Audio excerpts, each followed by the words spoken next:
it was very interesting to see the CCP kind of roll out a few years ago, like roll out this entire campaign related to Xinjiang. Because I think when the first reporting about the camp started to come out, they weren't really talking about it much, and then suddenly they rolled out this positive propaganda campaign where they started running these long, documentaries about how great life is in these camps and how these people are and doing great, and then to see that kind of bleed out into what you were talking about earlier, Chris, about the influencers, like the YouTube influencers that were paid to go on a tour of Xinjiang, and you can see in some of the videos that they're like in each other's videos in the backgrounds. I think Serpent they were all on like a tour together. Yeah, like pointed this out that you can see them in each other, or like they suddenly.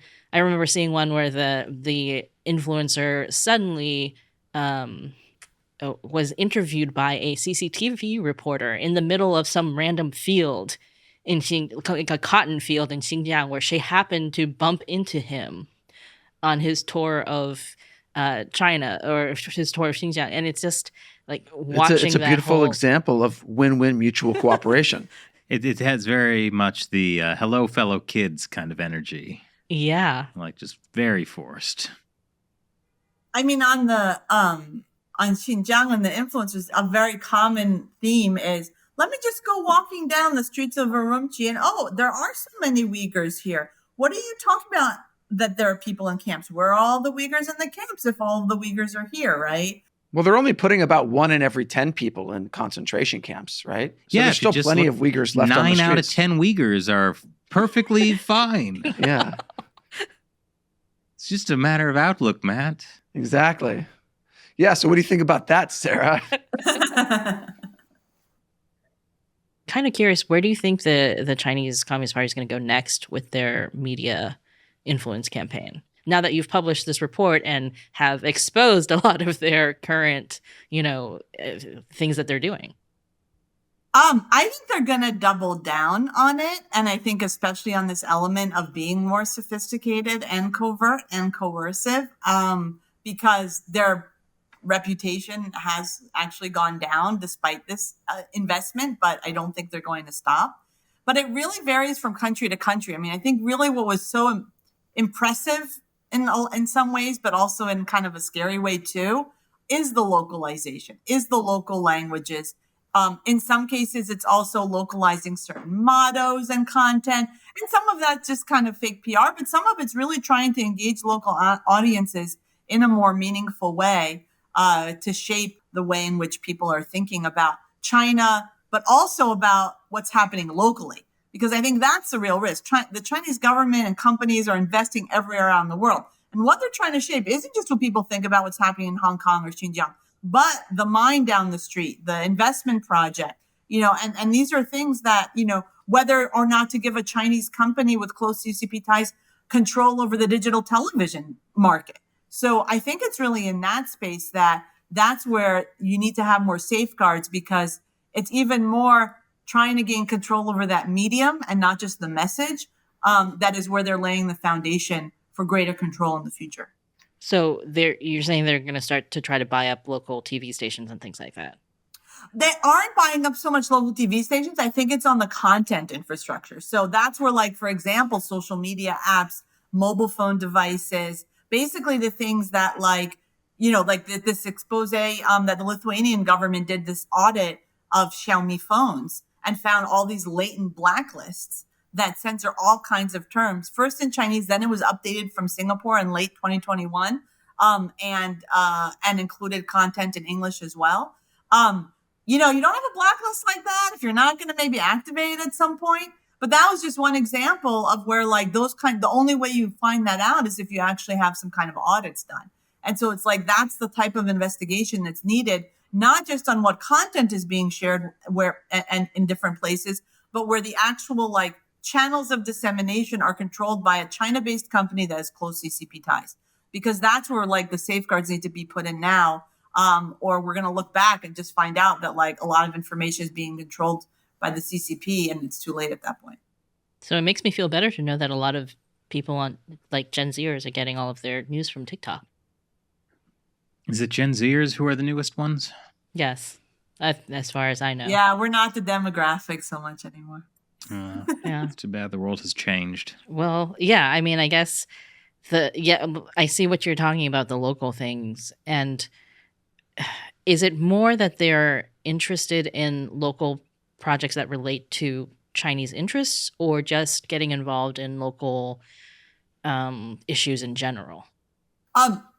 For the most part, it's projects that relate to local Chinese interests. And that's where you also have entities like Huawei that have their own interests and are doing their own kind of campaigns and messing around in the media space, right?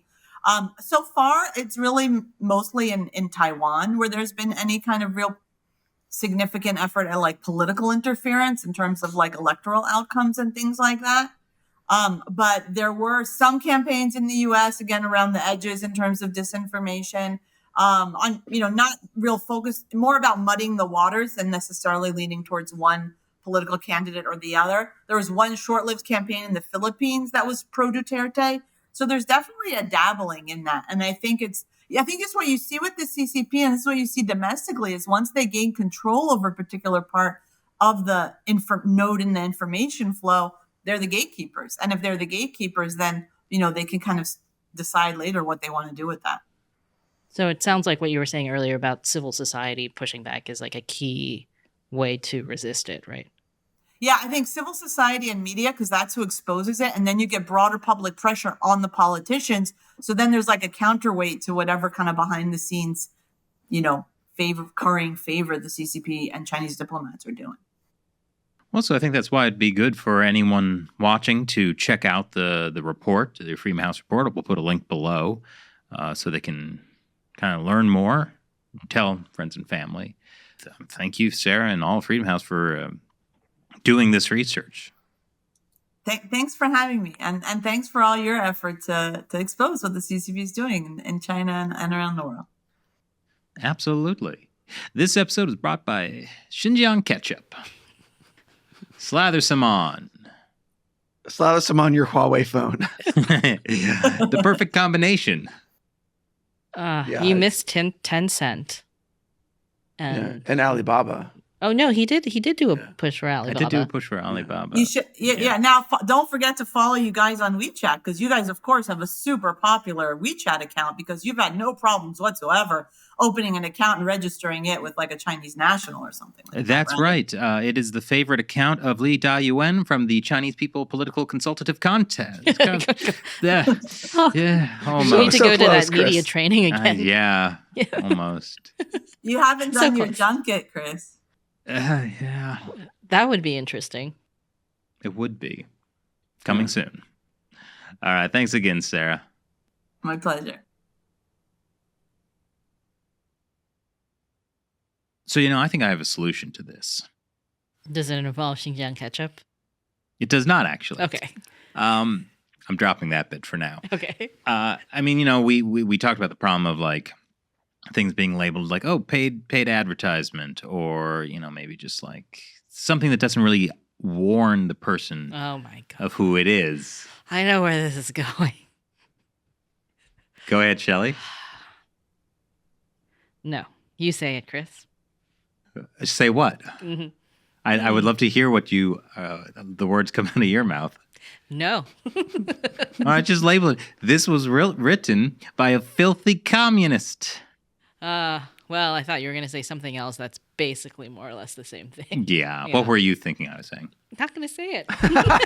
Oh, it's so close. Damn, I was Nice so try. going to cut that out and spread it all over Twitter. Yeah, that's why I'm not going to say it. Try and make it a meme. That is Shelley why John. I'm not going to say it. Say Who what? Who needs to watch out for the CCP when I just have to guard myself against you? I think you would get a lot of respect and following from people if you would just say something about the dirty Reds, the filthy communists, commies, being better dead than red. I don't know. One of those things. I'll catch you one of these days. Not today. Not today. How do you feel about the filthy Reds, Matt? I feel it's a complex and nuanced issue. I hate you both so much. But thanks for inviting us on the podcast. I am glad that you included Matt in this. You know, he doesn't quite have the social media following as you. Also, it would just be funnier hearing you say it. Mm-hmm, mm-hmm. Yeah, you're inherently funnier, Shelley, because you're the humor ninja. And actually, deep fakes are getting pretty good these days. Maybe I don't need you to say it. Wow, technology. It's a great Huawei idea. technology. It's so great. I'm just going to have to make sure I never say those words in any script ever in the future. Oh, Shelley, you think not saying it will be enough to stop the deep fakes? Pretty soon it won't be, but it would make it easier. Yes. Hey, Shelley, what's your favorite color? Green. Okay. What's the opposite of green on the color wheel? The one that's between orange and blue. A washing machine does what? Cleans clothes. I was thinking dishwasher in my mind, which does what? Cleans dishes. All right. Don't worry, guys. We'll get her one of these days. No. And now we spent like the last 5 minutes of our podcast talking about this, trying to get Shelley to say just a few words. The words that I know are in her heart. You don't know what words are in my heart right now, Chris. I think I can hear them loud and clear. This is why it's so great that we have smart people like Sarah on, so she can say something important and we can just goof around at the end. We could just ruin everything, so this is the last thing people remember. Hey, this would be solved. She just said the words. Yeah, I mean, really, I do think that this is your fault, Shelley, for not acquiescing. It's kind of like Jumanji. Once you say those words, it's done, and then you go back to being an innocent child. I guess I don't really remember Jumanji. I know what we're doing after this. Not the remake with The Rock, I believe, by the way. The original with Robin Williams. Of course. Yeah, I definitely don't remember that movie. Thanks for watching China Unscripted. Did either of you have anything you wanted to say? Oh, nothing important. No. Sarah said all the smart things. Yeah. Well, I mean, I think we should just label like, hey, this was said by a filthy communist. That makes things clear. So I think that was also intelligent. Yes. All right. Don't forget to like and subscribe.